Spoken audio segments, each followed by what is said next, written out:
What month are we? November 2020. 2020. Man, why can't I talk today? November 2025 edition of the Philmont Trek Talk live chat, where we have assembled a crew of the absolute best, most experienced, most knowledgeable, most helpful people we could get to log on with us.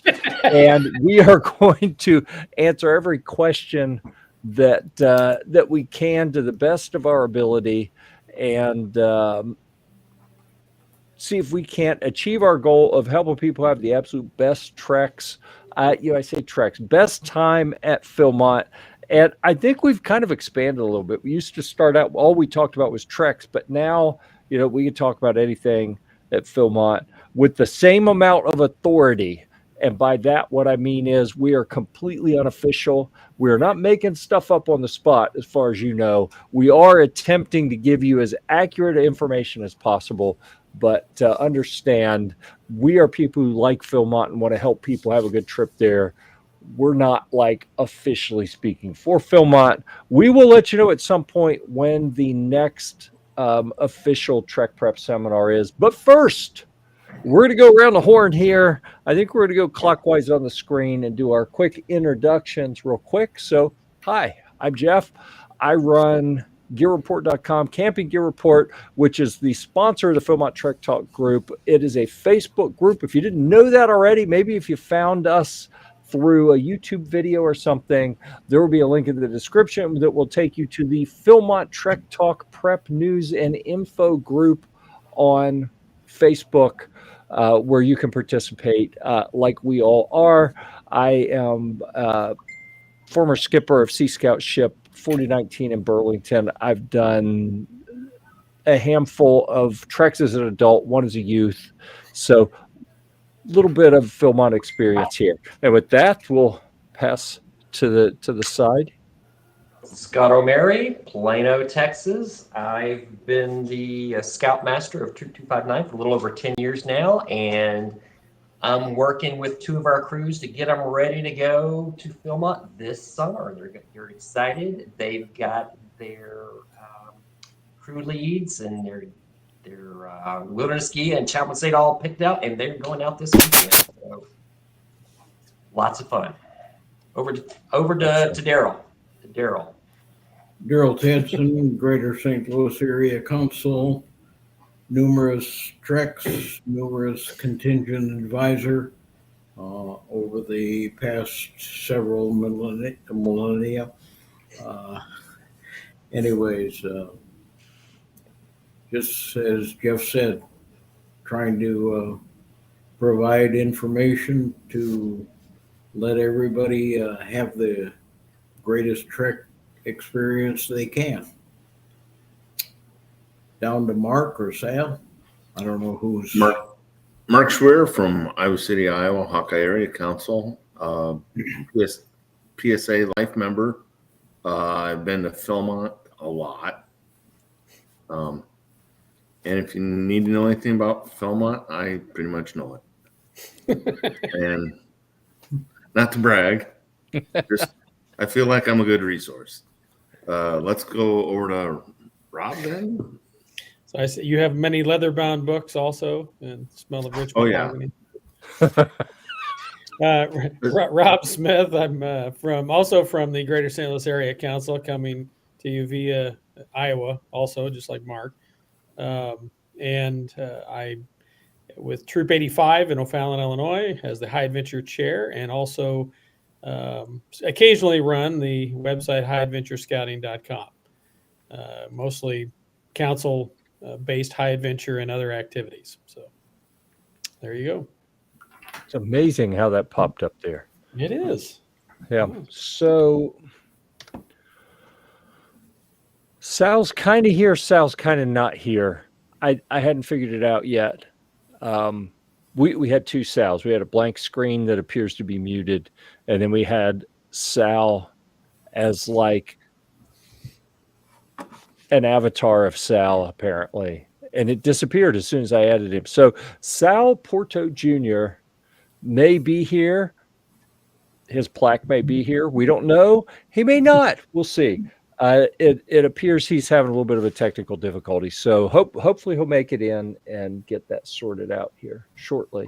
Okay, we got a big agenda. I think this is going to be a neat one. So reminders to everyone. Number one, this goes better with some participation. If you have questions, if you have comments, if you have anything that you think could spice up the program a little bit, drop it in the comments, and we'll see if we can't address that for you. It tends to be more interesting when we get some crowd participation. Plus, we're here to help you guys. So, guys and gals, so certainly let us know how we can help you with that. And I have been reminded, so that I don't forget, to say Happy Veterans Day, everyone. We appreciate our veterans. Thank you so much for everything you did do, And are still doing for those that are active. Yes, well, that's a good point. Yeah, excellent. Okay, so with that, let me look down and see. Do we have? Oh, I see something that resembles a Sal. Hey, there it is. Oh, okay. Good. I'm here, Excellent. barely. So please welcome to the program, being fashionably late, Sal Porto Jr. Good evening, everybody. Sal Porto, Greater Tampa Bay area, leading another truck this summer. We've got 4 crews coming out there. We're here to help anybody with any questions you got about Philmont. It's always fun. It's always exciting. Are you All going right. by candlelight tonight, Sal? Or Yeah, my don't even ask. Having one of those days. You still got your long underwear on? Yes, it's cold. How cold is it in Cold. Tampa? Right now it's 62. I think it was outside. Right. Oh, My light burned out above me, and I turned it on with poof. I said, "Oh well, I'm going to be in the dark today. I do some of my best work in the dark." Wow. I'm always in the dark. Thank you very much. I will apologize since you're cold down there.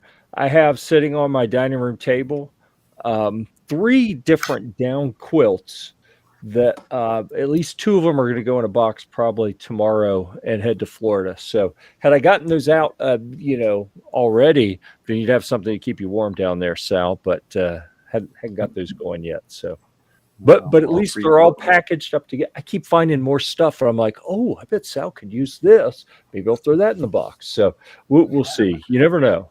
You never know how much is going to show up. It'll be like Christmas, right? Well, I'm going to show you something. This is going to be the real test here. This is not a Whisper Light stove. One of these is going to make its way down to Sal just for testing. I'm not saying, there's no guilt trip going to happen here or anything. It is simply try it and see what you think.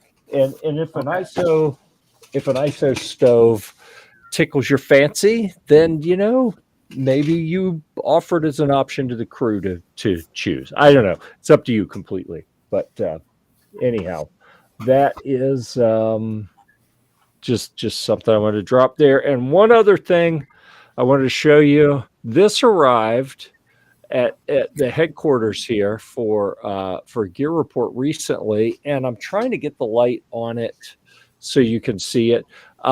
It is the Philmont Trek Talk logo in 4 different orientations in the form of a little neoprene square that I think makes a really neat little cup holder. So if anyone has any interest in getting one of those, any guesses who they can talk to? Guesses, anyone? I'm going to put my cup on. I'm going to put my Philmont Trek Talk cup on one while you guys are trying to figure it out. All right. The guy holding the cup. Yeah, it says here that you can get one from Tedco Engraving. So reach out to Mr. T if you'd like one. He is a person who makes these cool things. So let's see. Moving to our agenda. The first item on our list, it is ever popular. Every month, let's see, did we lost Scott. Let me bring him back. There we go. Every month we talk about where crews should be at this point. So if you are going in the next coming summer sessions. Those are going to be 2026 crews. Where should you be? And if you're in the following year, 27, where should you be? 28 and beyond, we love you. We care about you. We're not going to talk about you just yet. We're going to wait. But for now, for the 26 crews, what should they be doing right now? Walking. Yeah. Practice, train. Put the pack on and start walking. Not a full pack. Just start parking. Just start moving. Paying their bills. Paying their bills, yeah. Apply for scholarships. Apply for scholarships. Yep. What else should you be doing? If you're lucky enough to be like Mr. Scott, you already have your crew leaders picked and all that stuff. None of my crews have got that far yet. But we are training, so train is all you can do this time of year. Wait for the Trek books to come out next month. Yeah, as a 26 crew, you might be sneaking a peek at the 2025 itineraries to get some kind of a baseline. The trucks probably will not change significantly into 26 this year. So you can. Well, one thing's going to change. One thing will change is, I don't know if you guys heard, the cowboy action shooting is moving. I did hear something about that. Yep, it's moving. It's moving to Clark's. Yeah. Clark's will no longer have horseback rides either. So that's something new that they're looking to change this year. I don't know. That's the only changes I've heard so far. Any big changes? That was announced. Last week? One day there was a Philmont Ambassador Zoom meeting that was announced during that. So there you go. I believe there's don't do cowboy action shooting anymore. I believe there's an effort to make more room for cavalcades. Yeah, that's what they said. Of the horseback riding activity for normal trucks. Yeah, cavalcade seems to be the one that is perpetually on wait list and people complaining. Like I've literally seen people in our group say, my crew has applied 10 years in a row. We've not got a cavalcade. And I mean, I don't know if it's true or not. I assume it is, but that I'm glad if they are taking some steps to make that better available for people. Yeah. Things also at this point, looking at your gear, a plug for the Tooth of Time traders. They got their fall catalog out. Shopping sales, REI, Amazon, whatever. I'm glad you mentioned that. Getting ideas, Christmas gifts, so forth. Christmas ornaments for your tree from Tooth of Time traders. Yeah, exactly. All that good stuff. If you looked at Tooth of Time Traders fall catalog, they did have a coupon and they give you 10% off too, by the way. Yeah. I've started a thread that it's just for moderators and admins can post in it at this point, or like Luke or Ashley from the Tooth of Time Traders. You know, if someone's posting for anything at Philmont that's having like a sale or a deal or something, they can, do make their official post in this thread as well. But within the group, the official deals thread, where we're going to put all the gear deals that we find, especially coming up through we're into pre-Black Friday stuff already. We're going to be in Black Friday, Cyber Monday, then Cyber Week, and then all the post-Cyber Week sales going into Christmas. I strongly urge, if you haven't let your crews know, put the bug in the ear to say, hey, kids, parents, kids, help your parents out and put some of the Philmont gear you need on your list so the parents or grandparents, whoever, can buy some of that. Your parents don't have to buy everything separate, But anyhow, I'm not just posting deals. I'm going to post, or anyone else in the mods admin group that wants to participate. I'm asking that don't just put a link to a deal, put some commentary helping people understand. Here's when you may want to use this, or when it may not be the best choice, like chairs. We'll still talk about them in the deals thing. Boots. Boots. Or shoes, yeah. So we'll have the opportunity to have some discussion. I don't really think it's helpful to just post links to deals all the time. Like I want to give people some context so that you understand what you're getting into, and also to remind people before you get into gift buying mode. It can be kind of an emotional thing if you're not going on the trail, or even if you are, if you give someone else who's going on the trail something, they may end up taking it, even if it's not the right thing, so you don't hurt your feelings. So please, please, please make sure that you're only getting things that they have specified that they need and want, because I'm telling you, too many people carry too much stuff and it bogs them down, and it can cause injuries. It can cause a lot of mental strain. We want to carry the absolute least we can get away with carrying. So don't randomly get things for people. Please, make sure you're working off a list of things that they actually need and want to take with them. Okay. That's that is probably the best way to help the folks who are to be on the trail in terms of gear, in my opinion. Other things at this time, if you haven't got a full 12-person crew, continue your recruiting. Try to fill out your crew, designate your youth leadership positions, and get them into their role and exercising those responsibilities. Sal, you and I talked about getting your transportation squared away and getting your deposits in, whether it's plane, train, or automobile, whichever way you're going. Yeah, if you're flying now, you better make your reservations now. Don't wait. I already made my reservations with Southwest, and just remember, Southwest now does $35 a bag now. So when you made your Southwest reservations, did you or someone who has the Southwest credit card book them so that you get at least one free bag per person? No. So that's something people may want to think about. I just bought a plane ticket for one of my kids a couple days ago. I bought it on my account. I have the Southwest credit card. It's $150 a year for the level, whatever level it is I have, but it gets a free bag on each flight. So both ways, that's $70. And then I go to a conference in January, and then if I go out there, out towards Philmont this summer, the first 2 trips have already paid for that.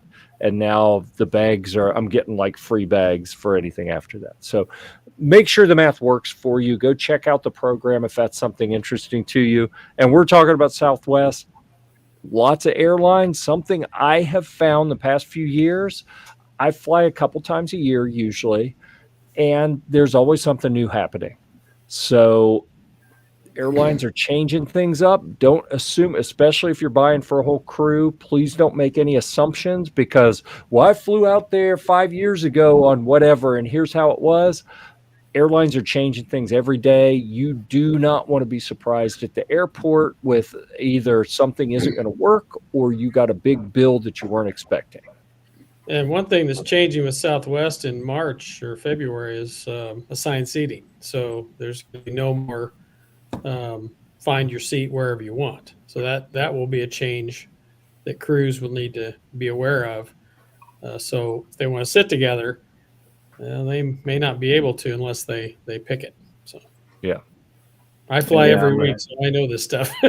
Well, that could be really interesting if you think about. When I went with my son's troop, 8 years ago. It was my son's first time flying. He was nervous and he was having issues, and it was important that he was sitting with some people he knew. It could have been ugly if he was sitting in a row like with just normal people and not anyone that knew him, because he was kind of freaking out a little bit. So if you have anyone who is new to flying or nervous about flying or whatever, be sure that you make the appropriate arrangements so there are no surprises when they get on the airplane. Yeah. Okay. I have a question. I have been searching on the other screen here, trying to find a link to the Philmont, what do they call it? The preparedness seminar. Since they redid the website, I can't figure out where it is. Does anyone know? It's under the main page under Treks, and somewhere in there, the search function doesn't work real well. But the next seminar is next Wednesday, the 19th. Okay. And the subject is going to be gear. Another thing at this time, people should be making reservations, appointments with their doctors for the physicals. Everybody's going to need the A, B, and C form.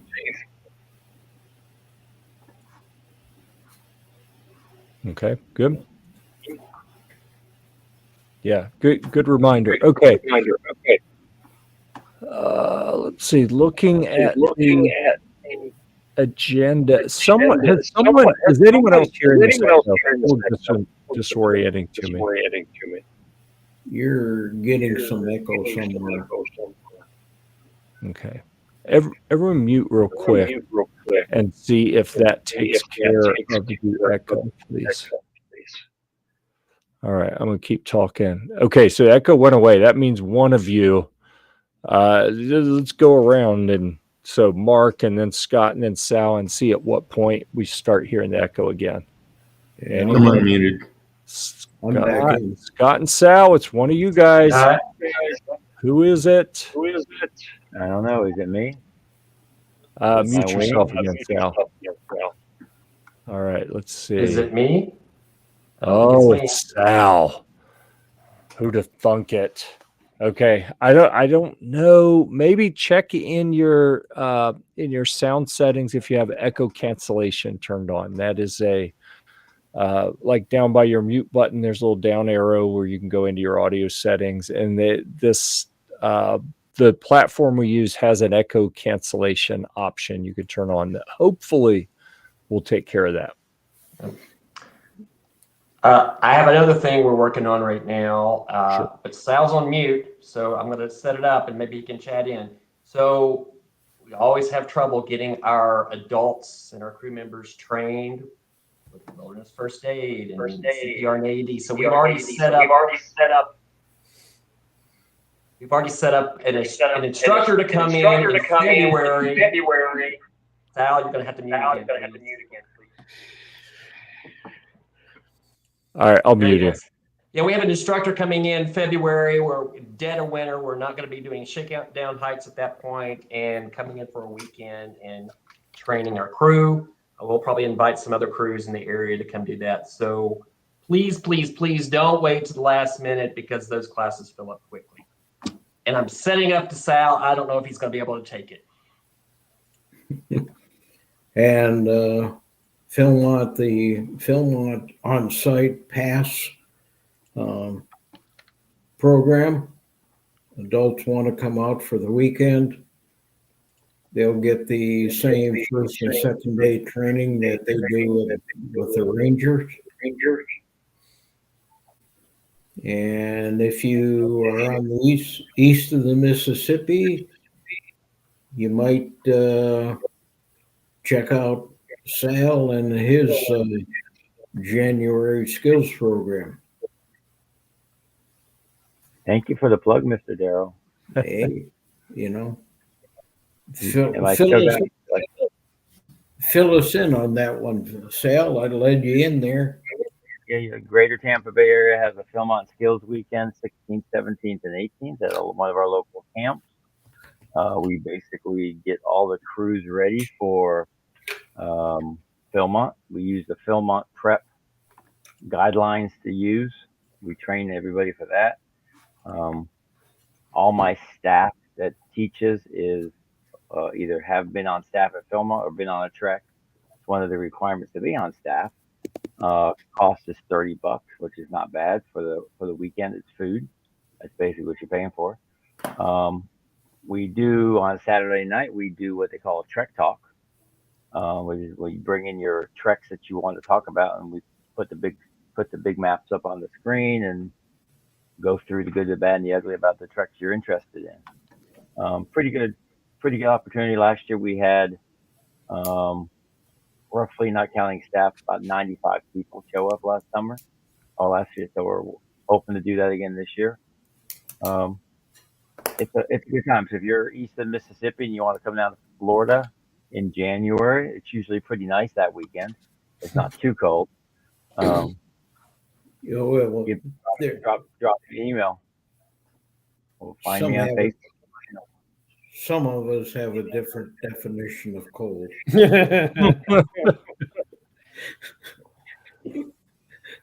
And yes, in wilderness first aid is required. Don't forget, Philmont is required 3 people. I have 2 classes scheduled, one in March and one in April down here in Tampa. So if you're going down in Tampa to be trained, look me up. I'll be posting those soon.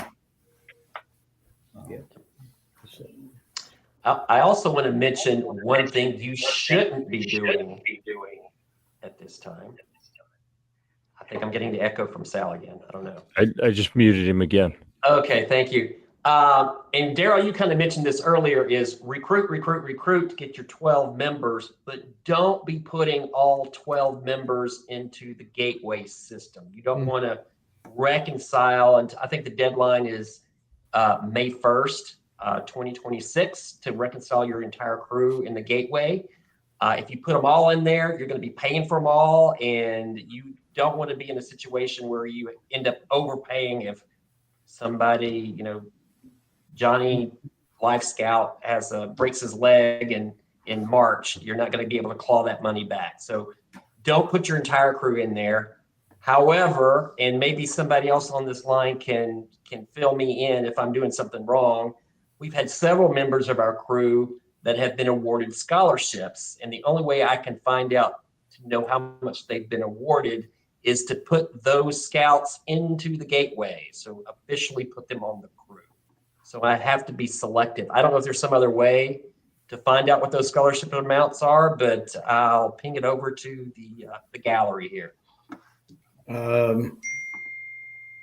Scott, I'm having been in the gateway many times. I want to say it. The names do not have to be in the gateway to get scholarship. Correct. You have to identify the crew and the expedition number to get a scholarship. And even if you load all 12 names into the gateway, you do not have to pay for all of them prior to the reconciliation date of May 1. Are they not going to put a deposit on all of them? Nope. Okay. You could, the minimum crew is 8, so you got to be paying for 8, but you can withhold the payment for the other 4 until May 1. So I gave bad information is what you're telling me. I can load everybody in there, Yep. but only pay for 8. Correct. Got it. Because until May 1, that you can make changes without financial penalty. Well, without financial penalty if you haven't paid for them. Right. Okay. Well, that's good to know. Thank you. And maybe if Scott, you and I want to chat about that, I can fill you in on the gateway a little bit if you need help. give me a holler. One other thing, tomorrow night, I just got a notice. I don't know the time, but the museum, Scouting Museum, is having a virtual online tour. So if anybody is interested in what's in the museum and what's available for viewing, they may want to check out. There you go. Check out that link. That's something that Harold has been doing for a while, and I don't recall if it's every week or on some other period. I want to say that it's might be like every Wednesday, Well, and yeah. they have different times if you're on the East or West Coast to accommodate Great. people a little bit easier. And you can register through the links that they have there. And this is a post that Harold White is the guy at the museum who is running these online. And he has actually posted in our group with this information. So, or I guess shared the National Scouting Museum's post from their official Facebook site in our group. So, yeah, that sounds really neat. I hope people will go check that out.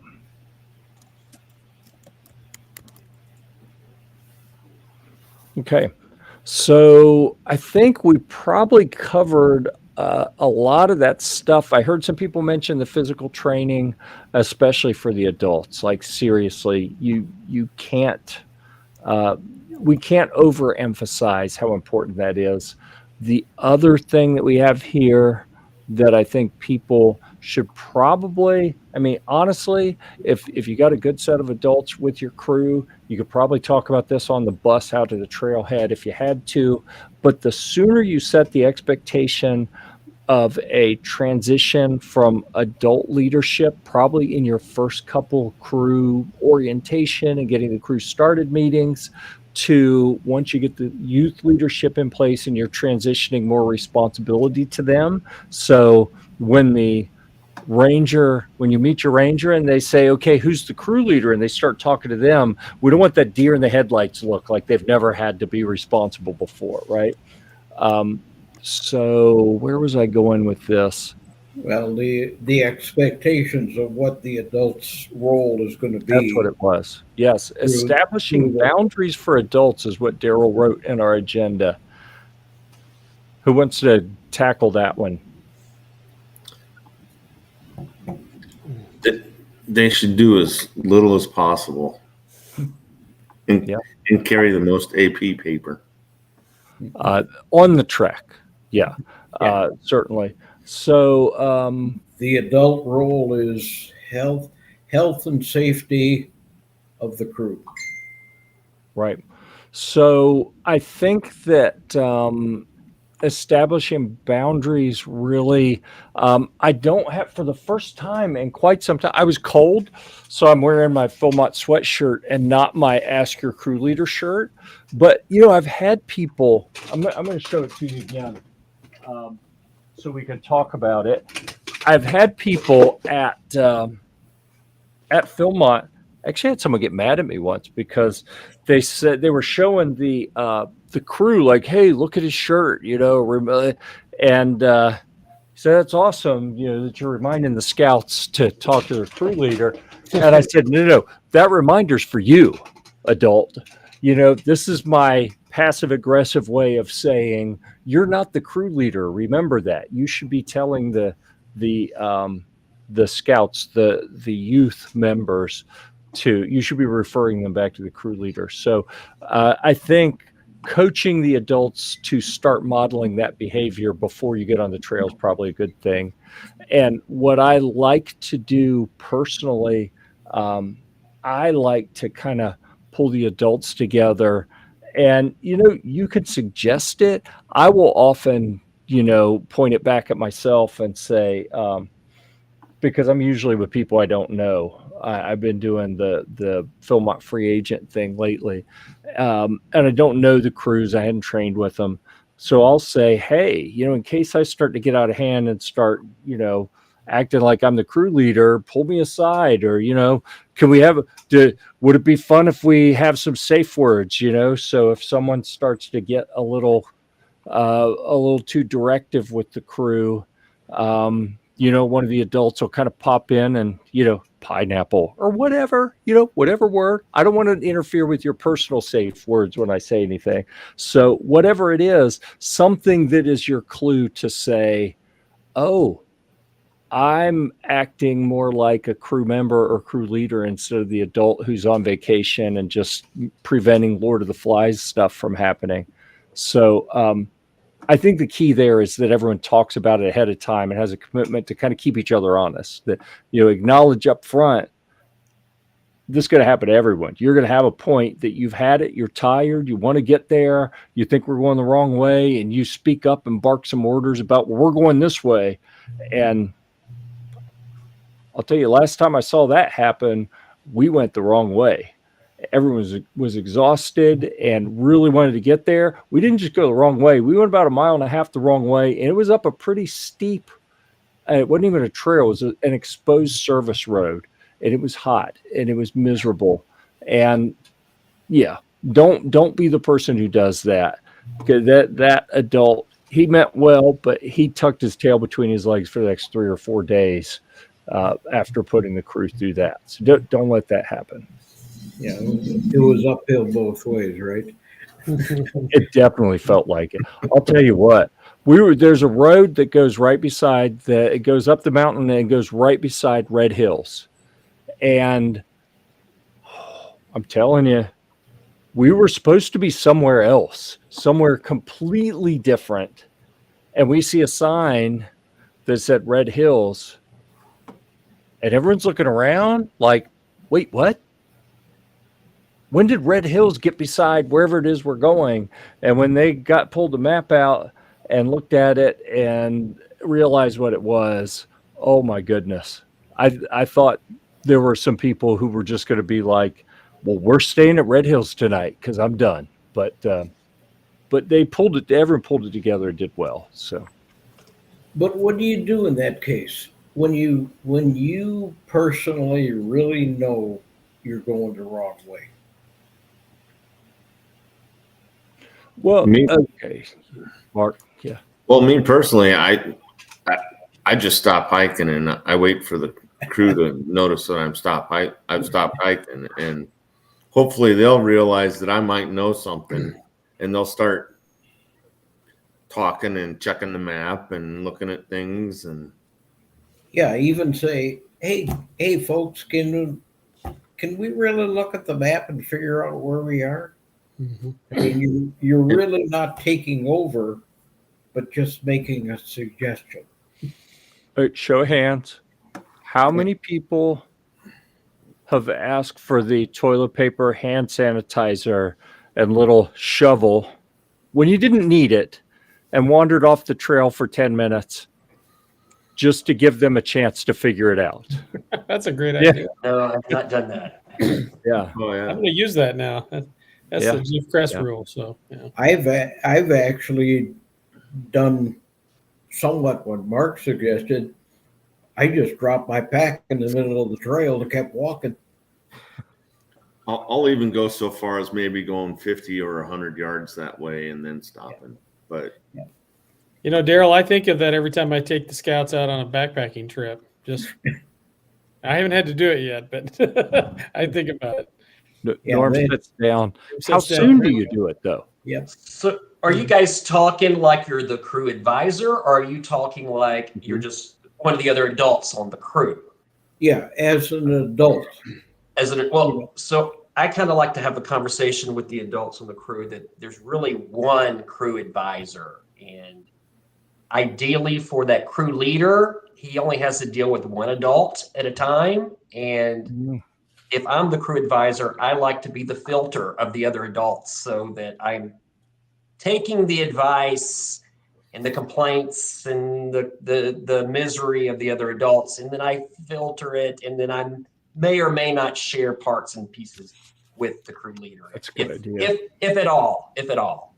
But Again, back to the point. Yeah. the expectation, the boundaries of, what are the adult expectations in the crew? Each crew, how you handle it is unique, but have some kind of plan. I like your idea, Scott, about, the adults, or your like lead adult advisor is the one that's working through the crew leader. And that way you have that one-on-one and you're not getting different bits of information from this guy, that guy, and the other guy. Doesn't always work in the heat of the moment, though, but that would. Right. But the adults got to remember that's when it's especially important for the adults to be adulting. And it's okay to let these kids make a little screw up or so. They got to learn. I don't think I would ever be in the position where I'd let the kids make a big screw up. But sometimes you got to weigh the situation, I think. Sometimes it's okay to let them slip up, hike a little this way or that way, or make a little effort this way or that way. We see some absolute comments in the group sometimes about, you go wherever they go, and it doesn't matter how far the wrong direction they're going. What are the considerations that you guys are thinking about when you're deciding, is it time to speak up, or do I just silently follow along? I've never liked that idea of just letting things go as long as obviously they don't know or don't know what direction they're going, and you're affecting the whole crew, not just the boys. You're affecting the adults too. And I've had arguments with people within my own troop about that years ago. See, I honestly don't want to hike 5 miles out of my way if I don't have to. If I hike a mile, okay, let's look at the map and see where we're at. And oh my goodness, we're a mile past.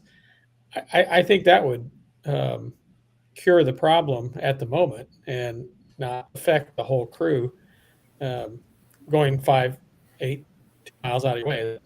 That would kill the day.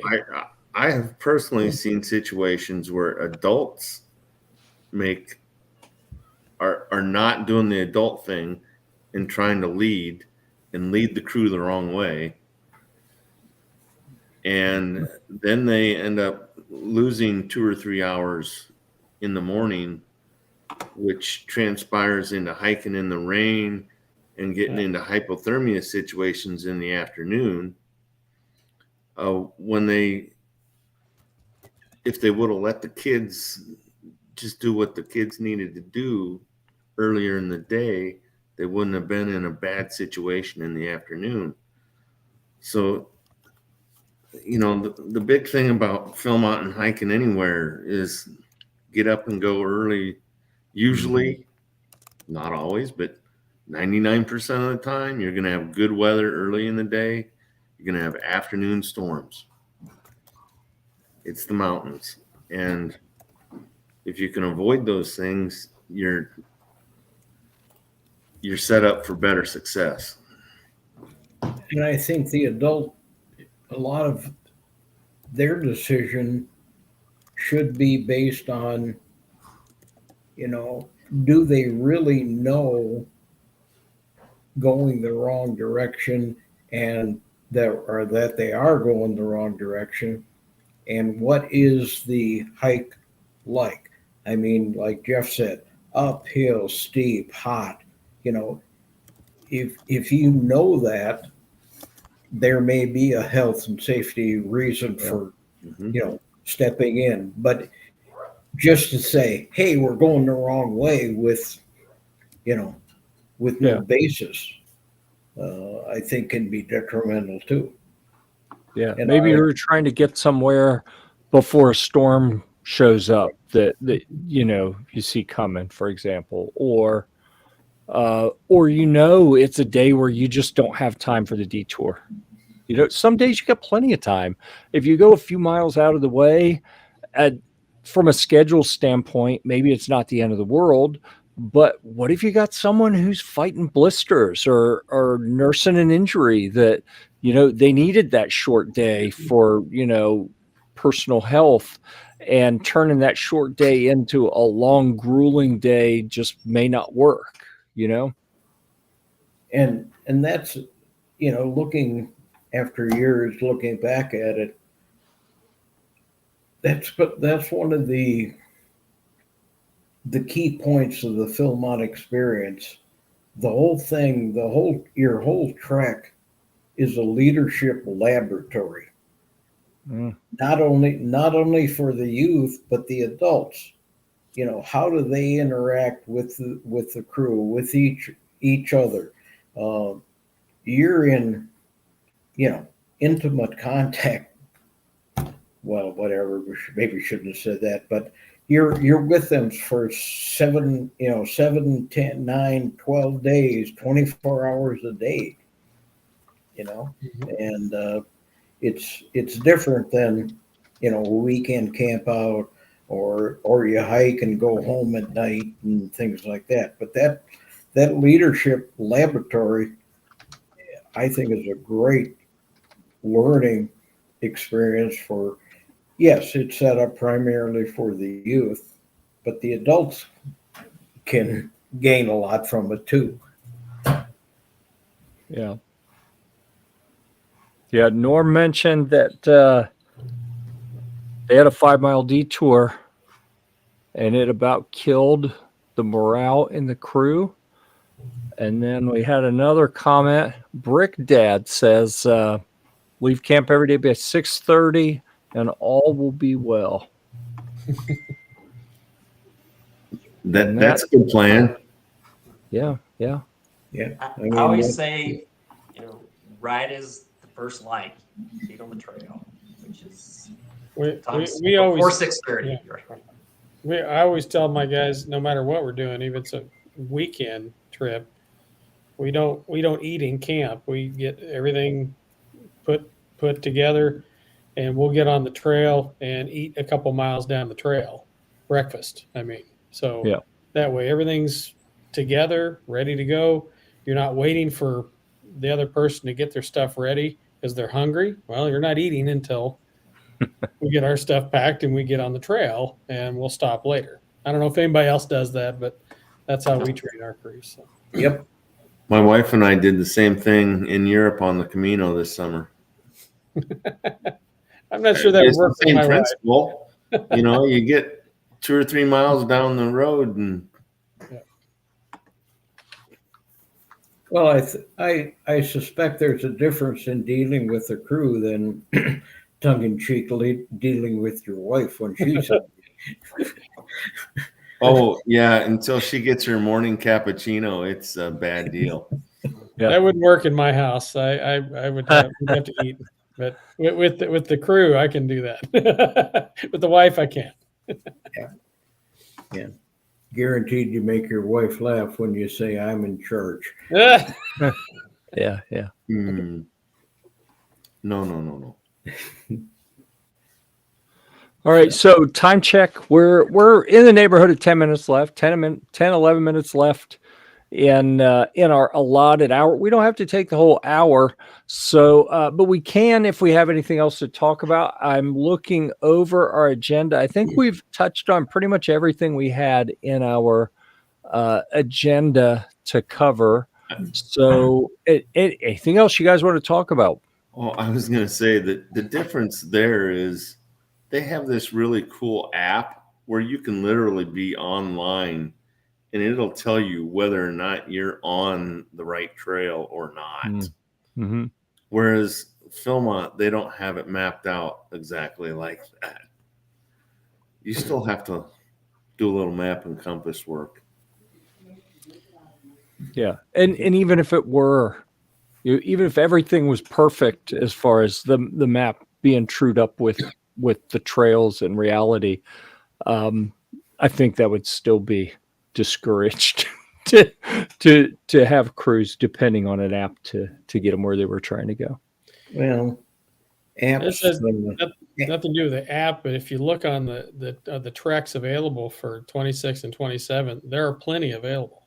So anybody on here that is considering, you won't get exactly what you might have wanted before the registration started, but I'm looking at it right now. There's a GABA cruise out there for both years. So Apps are good as long as your batteries hold out. There's no, in my mind, there's no better baseline than the old map and compass. You know, learn those skills and not depend upon the app. So I think that for anyone who's looking to kind of true up their training at this point, like you're getting into 6, 7, 8 months down the line, and it's going to be busy. You're going to have holidays coming up that are going to eat up 2 months for you, and it'll be too cold in a lot of places. And by the time spring rolls around and some crews are really thinking, okay, we should probably start prepping, like it's time to get on the bus or the plane, and don't let that slip past you and not be ready for that. Dang it. And I remember what it was. I was going to talk about if the other thing that can really be time sensitive is losing people or having a small crew where you would like to bring some more people on. Philmont has a tool that you can use to indicate that you are interested in being added to a crew. So you could certainly do that. We have a discussion area in one of the pinned or featured posts at the top of the Philmont Trek Talk group where you can indicate that you either have a crew that has openings, and at the top of this post, there are some guidelines for what information we'd like for you to provide when you say, we have 2 openings. We're a co-ed crew. We can take 2 youth. We can take an adult and a youth. Specify exactly what you need. Say when you're going, what your transportation plan is, what your costs look like, so that if someone is interested, they have all that information up front. So that one is the Philmont 2026 Trek openings. I'm going to create a new one pretty soon for 27 because I know some people are already starting to fish a little bit for that. So please don't post any of that stuff in the main discussion area. Keep that in the featured post. And I don't want to jinx things. I've been saying it the past few months that my knee seems to be holding together. I think that I'm going to start looking to join a crew. So if anyone is a glutton for punishment and really likes gambling and rolling the dice, shoot me a note. Maybe I can go trek with you guys. So if you think that wouldn't be the worst idea you've ever heard. But also I'm not going to talk about that. We'll just move on to things that apply to everyone. Any update on the building at Beaubien? Yeah. I did receive a text from Jason in maintenance, and he showed me a picture. They got the sheeting up on the roof, and I would be surprised if they don't have the tin on it by now. So it should be good to go for the winter. So they're undercover that they can do with the interior work. We should be solid.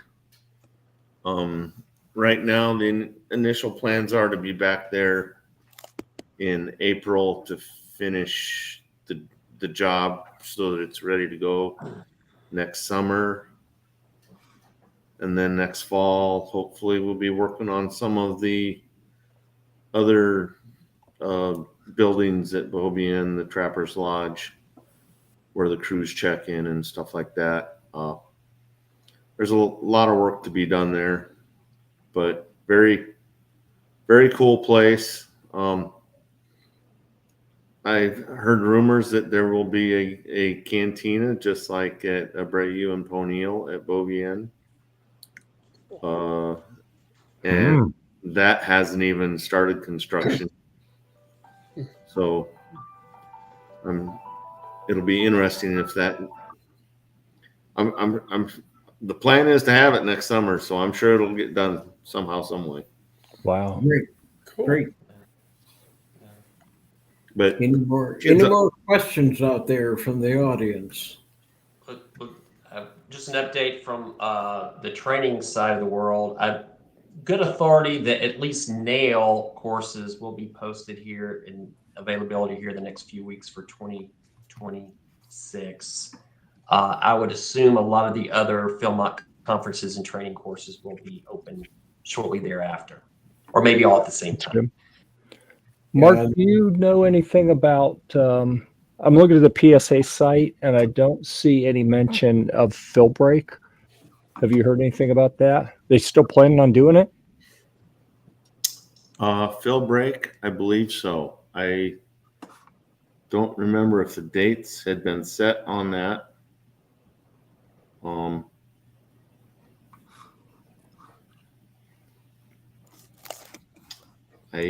not 100%.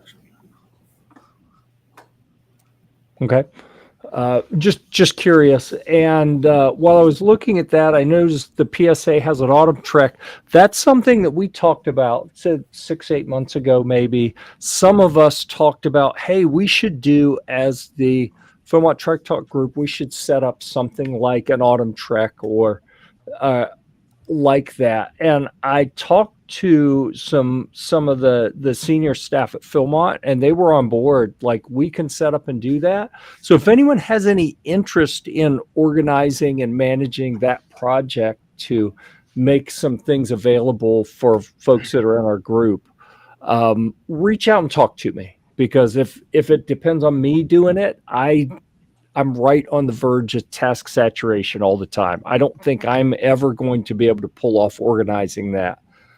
I'd love to do it, but we need someone who likes organizing and is better at it than me to kind of step up and take the reins of that. So if anyone has any interest in doing a winter trek, an autumn trek, anything else that we would arrange for group members, then please reach out and let me know.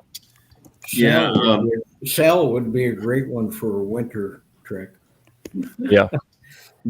I think autumn, I think you're looking at 26, right, for now? I think we're potentially, if we could get someone to step in and run things, that would give them a year to get that set up. There's potential we could pull that off. I am not in a position to do that, and won't be anytime soon. So. And Scott, back to you on NAIL out there. One of the people in my district is a course director for Leadership Academy, which will be at Philmont again this coming summer. So anybody out there who's been to NAIL, staff NAIL, the next step up of that training line would be Leadership Academy. So awesome. Lots of stuff going on at Philmont. Yeah, lots and lots. And here we are. We are seconds away from 10 o'clock. So thank you to our panel. Thank you for the people who submitted questions and comments. As it says at the little ticker at the top, we do this every month on the second Tuesday of the month. We start at 9 p.m. Eastern time or thereabouts. And Norm is sending someone out there to staff NAIL this summer. That's good. You know what? I need to. That's a good reminder. If folks don't want to go south and do, if you're on the East Coast, maybe a little bit more northeast than is appropriate, to go down to Tampa to do training. Come to the Sea Scout Academy that Norm puts on, and we can do wilderness first aid training together. That'll be fun. That's in the spring every year. Assuming, I don't want to jumped the gun. Maybe he's not doing it again this year, but that's a good way to get that done. So thanks, Norm, for being here. We appreciate you. Thanks, everyone. Much appreciated. If there's nothing else, Hey, someone else asked a question. Rob, What am I going to ask?